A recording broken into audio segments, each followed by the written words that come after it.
Man, growing up in the 90s was so weird. I mean, nowadays everybody has the Wii U, the PS4, the Xbox One, but back then you either had a Super Nintendo or a Sega Genesis. You rarely ever met anyone that had both.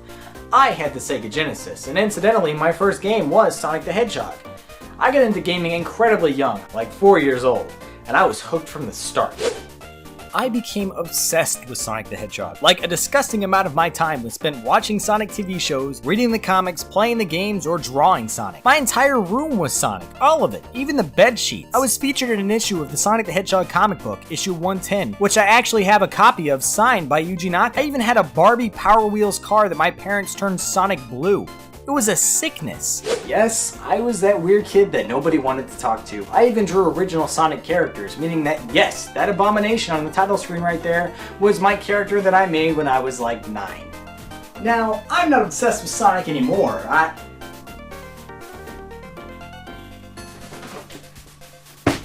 not obsessed with Sonic anymore, but whenever I was younger, my parents used to go to extreme lengths to get Sonic stuff from all over the world. And what I have with me today is some Sonic stuff that's not so official that I'd like to share with you. First up on our list is Sonic Adventure 5 on Game Boy. Yeah, you know, Sonic Adventure 5. I don't think it's my favorite in the Sonic Adventure series. I think my favorite one is Sonic Adventure 3 New Blood Part 2. Oh yeah! This is happening! Also, this is on Game Boy. That doesn't mean anything nowadays, but back then that would have been impossible. You see, Sega had their own handheld system, the Game Gear. This thing is frickin' heavy. You know, people used to tie notes to these and throw them through windows. This thing took 6 AA batteries and wasted them in 2 hours. Basically, what I'm trying to say is that this would have been impossible. This would be like if you went out tomorrow and bought Halo 5 on the PS2. It just wouldn't happen.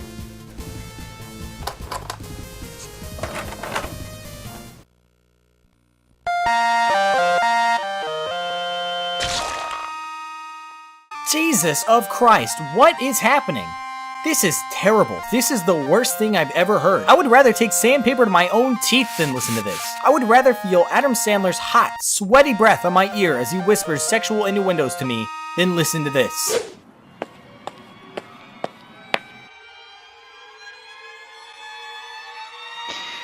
That really tickles my pixels. Yeah, baby, sing for me. Well, this looks just like it should, right? Checkerboard pattern ground, recognizable enemies? Let's at least give them credit for that. As for everything else, well, just listen to that music. I think this is supposed to be the Angel Island Zone theme from Sonic 3.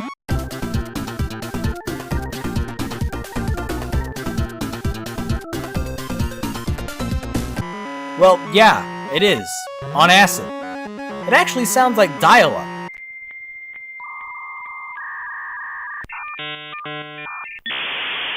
It's the exact same. I almost want to plug Angel Island into a MIDI converter and see if I get the same thing out.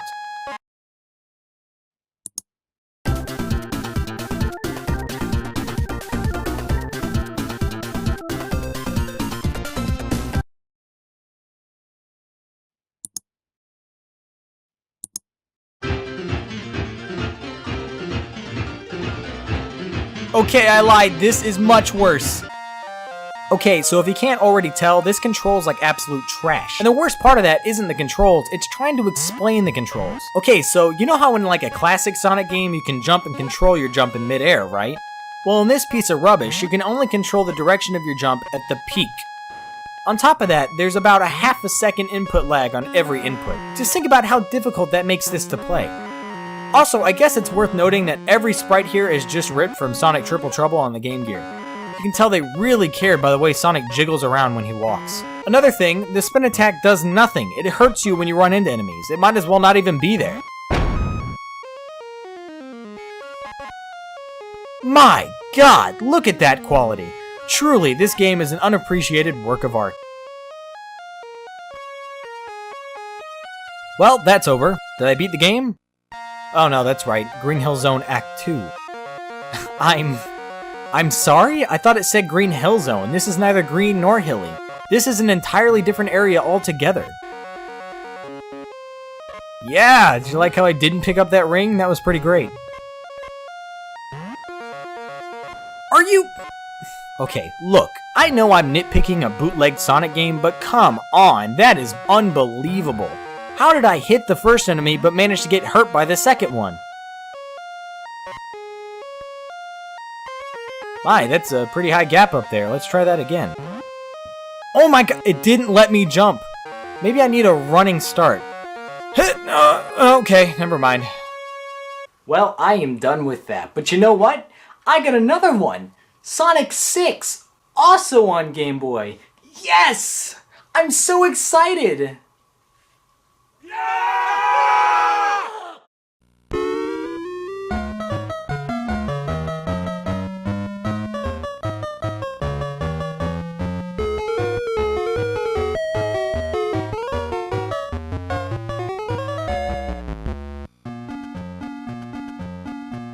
So this bootleg seems a little more competent as a game, strangely. I mean, just look at it. It actually looks like a Sonic game, more or less. And didn't that intro sound familiar?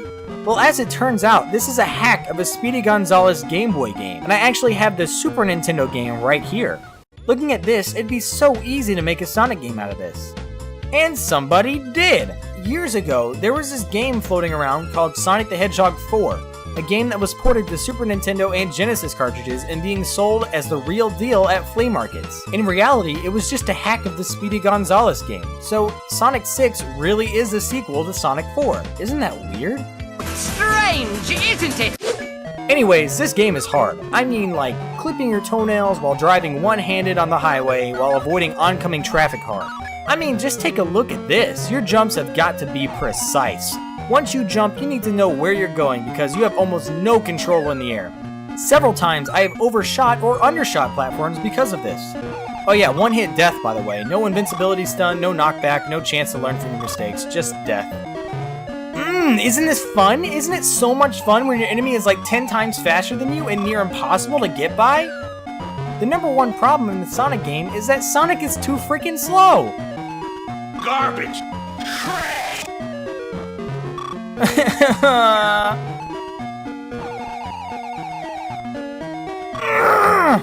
When I do actually get by the bird, it seems like it's done by complete luck and no skill is involved. And you know what's on the other side?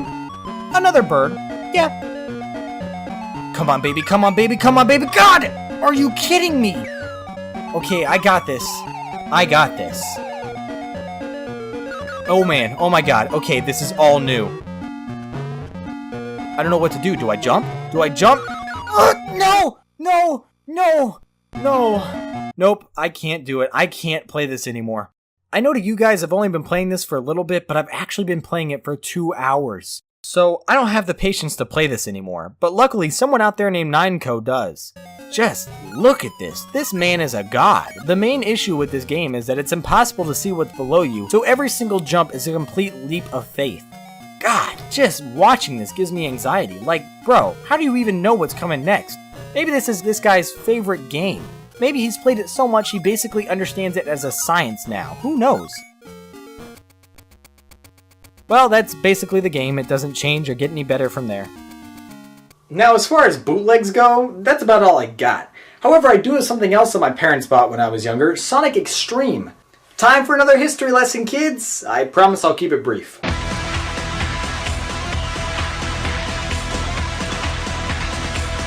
Sega Saturn. So, back in 1995, the Sega Saturn had just come out, and an American development team was hard at work making a Sonic game for the system, and the first 3D Sonic game ever, a game called Sonic Xtreme. Sega needed to secure Sonic Xtreme for a Christmas 1995 release in order to compete with Super Mario 64. Unfortunately, due to many people in the development team becoming sick due to working so hard, the project had to be pushed back, forcing it to miss the Christmas launch date. This caused some serious issues with the higher-ups at Sega. After failing to meet the original release date and Sega not being impressed with the product that they were shown, they've decided to pull the plug on the project. What you're seeing now is the only footage and screenshots known to exist of Sonic Xtreme. However, in late 2003, Chris Sin, lead designer of the Sonic Xtreme project, leaked all the assets he had online to the public. Of this, a copy of the game engine was released as an auction item. Due to this, a bunch of fake auctions popped online claiming to be the real disc. Unfortunately, I came to possess one of these fake discs. What I have in my hand is one of the thousands of fake discs that were distributed. Instead of getting the Sonic Xtreme game engine, I instead received bottom of the barrel trash Sonic fan games. So we're gonna check those out.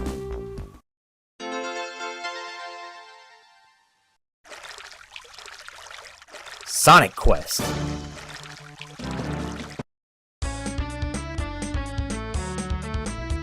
Baby, listen to those middies purr. Wow, you really gotta hand it to Emerald Games. They even wrote a whole story and made artwork for the thing. Where are his feet? Are those his feet? Sonic sure has changed over the years. Here's our first level. It sucks. This game has no physics, and I don't really know how to explain that. There's no gradual speed increase. Him running is exactly the same as him walking. I'm sorry, what hurt me here? Standing next to the spikes? Did it freeze? Oh, no, it didn't, unfortunately. Why is there different music all of a sudden? Wait, is this actually in front of me, or is it part of the background? Why is it here? What's the point of this? I was able to walk past the one earlier in the level, why can't I walk past this one? Actually, why am I applying logic to a fan-made video game? Yes! Well, that's the end of the first level. Yay, more story. I'm actually playing this for the story. Is his hand backwards?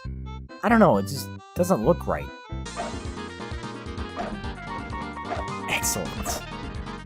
I wish I could explain the physics of this game to you, but I just don't know how. It's like if you played a regular Sonic game, but you were able to stop on a dime and there was no increase in speed ever.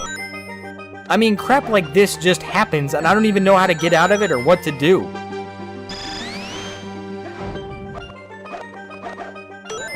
Oh, wait, what? What just happened? I seriously don't know what happened.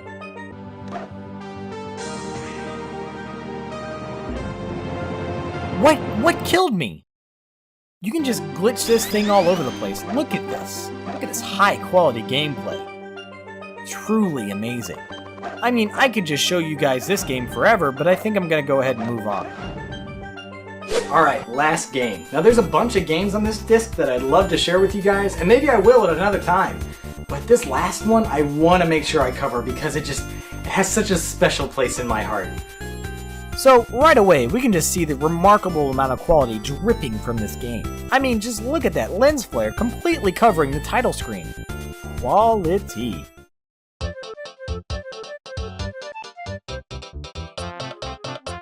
Yep, this is normal. Nothing out of place about this.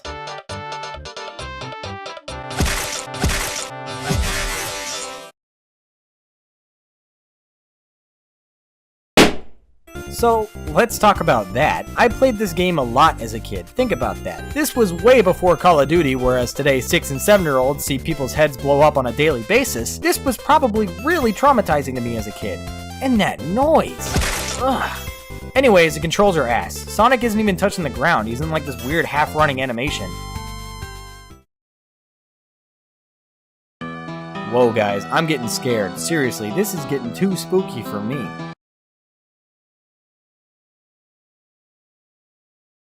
Yo, what is that, dude? So, in this little mini-boss, you have to pick up the stars that fall from the sky to shoot at the monster. You know, just like a real Sonic game. And man, this goes on for way too long. But finally, after you beat him, you can enter the mansion.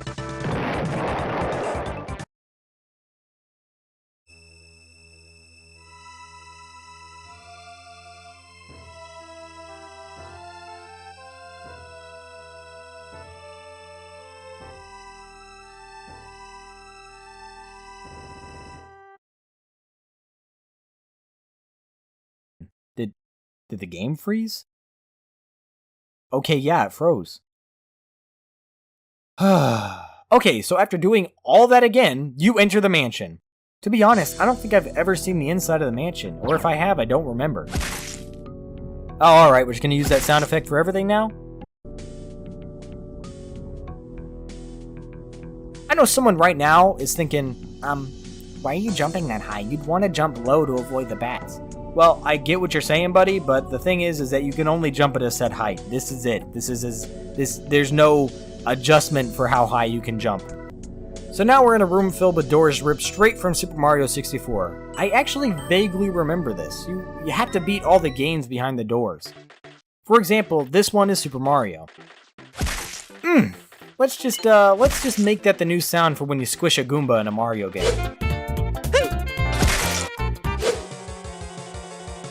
So, right, here's Bowser. You're supposed to make it over him and touch that thing, right? That's what you do in Mario. Well, I can't get over him. I don't understand. I can't jump over him. Oh, you're supposed to go under him. So let's try one or two more rooms. This one, you press spacebar to win.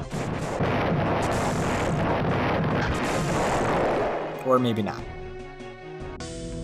Let's try this one.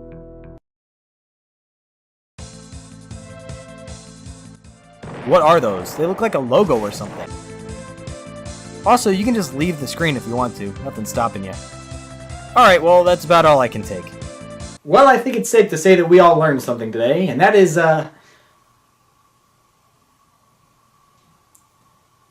wasn't it? Oh, right! That I don't know how to end videos. So, see you next time, I guess.